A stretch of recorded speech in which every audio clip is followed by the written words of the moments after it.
നിന്നാത്മാവിൻ്റെ കൃപാവരങ്ങൾ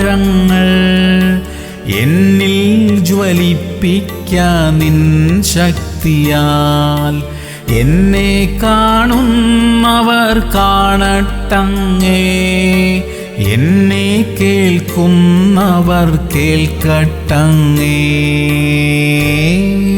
ഉൽപ്പത്തി 13:9. നീ ഇടത്തോട്ടെങ്കിൽ ഞാൻ വലത്തോട്ട് പോയിക്കൊള്ളാം, നീ വലത്തോട്ടെങ്കിൽ ഞാൻ ഇടത്തോട്ട് പോയിക്കൊള്ളാം എന്ന് അബ്രഹാം ലോത്തിനോട് പറഞ്ഞു. പ്രിയമുള്ളവരെ, അബ്രഹാമും ലോത്തും തമ്മിൽ വേർപിരിഞ്ഞു, സമാധാനത്തോടെ പിരിഞ്ഞു, പിണക്കങ്ങൾ ഇല്ലാതെ പിരിഞ്ഞു. ലോകപ്രകാരം നഷ്ടം സഹിച്ചത് അബ്രഹാമാ, എന്നാൽ ദൈവം അനുഗ്രഹിച്ചത് അബ്രഹാമിനെ ആയിരുന്നു. നഷ്ടം സഹിക്കേണ്ടി വന്നാലും പിണക്കങ്ങൾ ഒഴിവാക്കാൻ നമുക്ക് പരിശ്രമിക്കാം, പ്രാർത്ഥിക്കാം. സ്വർഗീയ പിതാവേ, വഴക്കും പിണക്കങ്ങളുമില്ലാതെ ജീവിക്കാൻ ഞങ്ങളെ സഹായിക്കണമേ.